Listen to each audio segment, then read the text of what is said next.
बिस्मिल्लाहिर्रहमानिर्रहीम। मैं डॉक्टर यासिर आज नए टॉपिक के साथ आपकी खिदमत में हाजिर हूँ। आज का हमारा टॉपिक है फैट फीडिंग के हवाले से उसका एक इम्पॉर्टेंट आस्पेक्ट डिस्कस करेंगे, जिसमें हम देखेंगे कि न्यूट्रिशनल मैनेजमेंट के ज़रिए हम कैसे मीथेन प्रोडक्शन को रूमिनेंट्स के अंदर कम कर सकते हैं, और ये भी देखेंगे कि मीथेन होती क्या है और इसको कम करना रूमिनेंट्स के अंदर क्यों ज़रूरी है।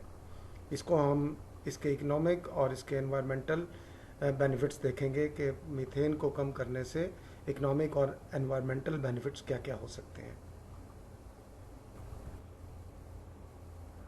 If we look at the overview कि मीथेन गैस पैदा कैसे होती है, तो इसके लिए हम देखते हैं कि रूमिनेंट्स, गाय, भैंस, बकरी, भेड़, जब ये और इसके अलावा भी जानवर, जब ये स्टार्ची मटेरियल्स या कार्बोहाइड्रेट्स वाला मटेरियल खाते हैं तो इसको रूमेन के अंदर फर्मेंट करके मेनली एसीटेट, प्रोपेनेट, ब्यूटारेट बनाते हैं। इसके अलावा कुछ लॉन्ग चेन फैटी एसिड होते हैं, इसके साथ कार्बन डाइऑक्साइड, हाइड्रोजन प्रोड्यूस करते हैं और मीथेन भी प्रोड्यूस करते हैं। शॉर्ट फैटी एसिड तो एब्जॉर्ब हो जाते हैं और एनिमल की बॉडी ने मेटाबोलाइज कर लेती है फॉर एनर्जी पर्पसेस। इसके अलावा जो मीथेन एस्केप होती है into the environment along with the carbon dioxide, ये खारिज करते हैं वाया इरेक्टेशन और ब्रीदिंग के ज़रिए, जो कि एटमॉस्फेयर में चली जाती है। अब इसके इकोनॉमिक और एनवायरमेंटल इम्पेक्ट्स क्या क्या हैं, जो कि दरअसल जो हम एनर्जी फीड कर रहे हैं जानवर को, जानवर जो भी फीड स्टफ खा रहा है वो उसको एनर्जी देता है। तो हम जो भी एनर्जी वाले फीड स्टफ जानवर को फीड कर रहे हैं तो उसकी काफ़ी सारी एनर्जी मीथेन की फॉर्म में ज़ाया हो जाती है, क्योंकि मीथेन एक एनर्जी कैरिंग गैस है। अगर वही मीथेन बनने की बजाय वही एनर्जी जो कि कार्बोहाइड्रेट और स्टार्ची फीड स्टफ से आ रही है, वही एनर्जी इनटू यूजफुल पर्पसेस में जानवर उसको इस्तेमाल कर सके। और ये देखा गया है कि अगर आप मीथेन एमिशन को 20% तक कम कर लें तो जो ग्रोइंग रूमिनेंट्स हैं, स्पेसिफिकली ग्रोइंग कैटल, वो रोज़ाना का एडिशनल 75 ग्राम पर डे वेट गेन करती है। सिर्फ 20%। पूरी मीथेन एमिशन को हम रोकने की बात नहीं कर रहे हैं, हम सिर्फ उसका अगर 20% कम कर लें मीथेन एमिशन का from the rumen of the ruminants, तो हम रोज़ाना 75 ग्राम per day additional growing ruminants के अंदर वेट गेन ले सकते हैं। इसके अलावा अगर जानवर दूध देने वाला है, मतलब गाय दूध दे रही है, तो यही 20% मीथेन कम करने से वो रोज़ाना का 600 ग्राम मिल्क ज़्यादा देगी। इतनी एनर्जी बचेगी वो 20 ग्राम मीथेन कम करने से कि वो 600 ग्राम दूध पैदा कर सकती है वो एनर्जी। और इसके अलावा जब हम एनवायरमेंटल इम्पैक्ट्स की बात करते हैं तो एनवायरमेंटल इम्पैक्ट्स में एक टर्म यूज़ की जाती है कार्बन फुटप्रिंटिंग। अब कार्बन फुटप्रिंटिंग का मतलब है कि हम अवेलेबल रिसोर्सेज को जो प्लैनेट के ऊपर मौजूद है उनको एक्सप्लॉइट करने के बाद इन रिटर्न टू एनवायरनमेंट हम कितनी कार्बन एडअप कर रहे हैं, mostly in the form of carbon dioxide and methane. So इसको कार्बन फुटप्रिंटिंग कहते हैं। तो जब हम मीथेन एमिशन को कम करेंगे तो इससे कार्बन फुटप्रिंटिंग भी डेफिनेटली कम होगी, जो कि एक बहुत इम्पॉर्टेंट इंडिकेटर है for the environment protection. FAO की रिपोर्ट के मुताबिक, जो कि बेस करती है डिफरेंट रिसर्च वर्क्स के ऊपर जो कि दुनिया के मुख्तलिफ हिस्सों में किए गए हैं, उसके बाद ये तखमीना लगाया गया है कि लाइफ स्टॉक एक बहुत बड़ा सोर्स है जो कि ग्रीन हाउस गैस एमिशन में कंट्रीब्यूट कर रहा है और एनवायरनमेंट को वार्म अप कर रहा है। जैसे कि हमने पहले जिक्र किया कि मीथेन गैस के अंदर ऑलरेडी एनर्जी मौजूद होती है, तो वो एनर्जी हीटअप कर रही है हमारे क्लाइमेट को। अब इस पर रिसर्च की गई है और देखा गया है कि ये लाइफ स्टॉक में जो बीफ प्रोडक्शन है वो सबसे ज़्यादा कंट्रीब्यूट कर रही है into green house gas emissions में। और ये देखा गया है कि अगर 1 kg हम बीफ प्रोड्यूस करें तो उसके एवज हम एनवायरनमेंट को 60 kg कार्बन डाइऑक्साइड देते हैं। और ये कार्बन डाइऑक्साइड कहाँ से आ रही है? डेफिनेटली जो फूड स्टफ जो जानवर खा रहा है या फीड स्टफ जो जानवर खा रहा है उसके कार्बोहाइड्रेट्स को एक्सप्लॉइट करने से जो कार्बन डाइऑक्साइड वो एमिट कर रहा है, एमिशन कर रहा है उसकी, वो 60 kg है अगर हम 1 kg बीफ प्रोड्यूस करते हैं। बाकी स्टेटिस्टिक्स नीचे दी गई हैं, आप इनको मुलाहजा फरमा लें। मैंने इनमें से जो टॉप ऑफ द लिस्ट है उसका जिक्र कर दिया।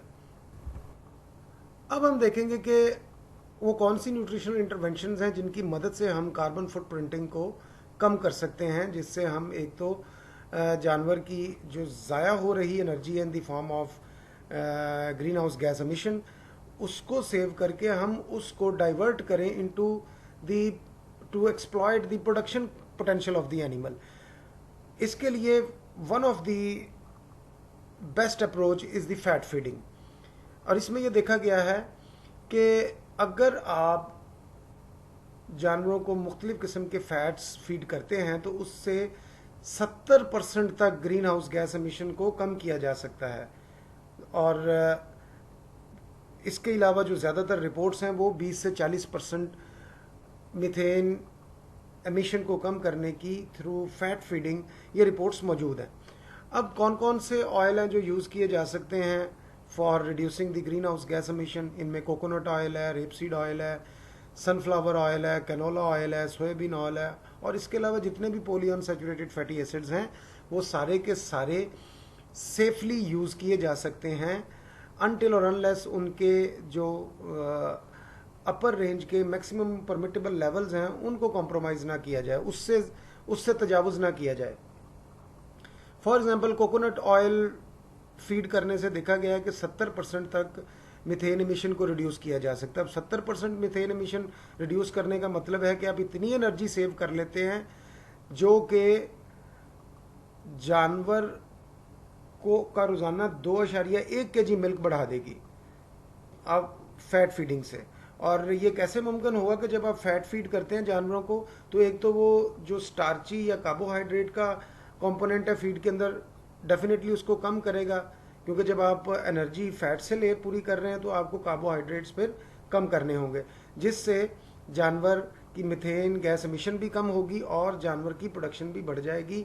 फॉर एग्जांपल हमने कोकोनट ऑयल की बात की तो ये 70% तक जानवर में मीथेन एमिशन को कम करता है और इतनी एनर्जी जानवर को अवेलेबल करता है उस 70% को कम करने से कि वो रोज़ाना 2.1 kg मिल्क बढ़ जाता है।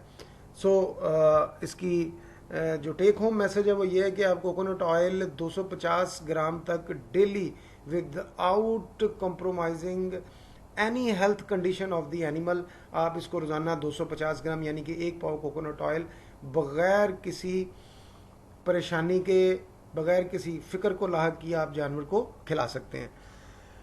इसके अलावा रेपसीड ऑयल है जो कि 7.3% तक मीथेन गैस एमिशन को कम करता है। फिर सनफ्लावर एंड कैनोला ऑयल है, ये अमूमी तौर पे घरों में इस्तेमाल किए जाने वाले कुकिंग ऑयल्स हैं। अगर ये फीड किए जाएं तो 22% तक जो जानवर की जो फीड स्टफ में ग्रॉस एनर्जी है उसको जानवर के लिए अवेलेबल किया जा सकता है to produce more milk and meat instead of losing it in the form of methane and carbon dioxide.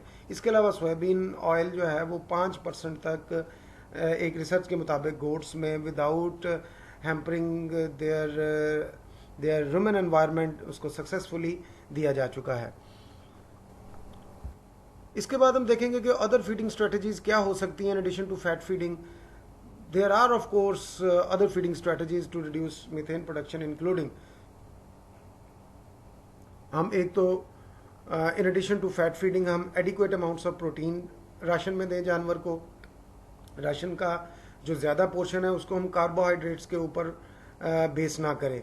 Secondly use of supplements like enzymes, probiotics etcetera ये जानवर को दिए जा सकते हैं in order to reduce methane emission. इसके अलावा forage to concentrate ratio को जो है वो मद्देनज़र रखा जाए। और इसके अलावा यूकलिप्टस या जिसे हम सफ़ेदा उर्फ़ आम में कहते हैं, इसके पत्तों का extract it's found highly potent in reducing methane emission in growing cabs.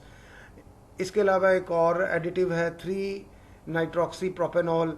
it is found to be very effective in reducing methane emission by inhibiting the final enzyme MCR, methyl coenzyme reductase, that is actually required for the conversion of substrate into the methane.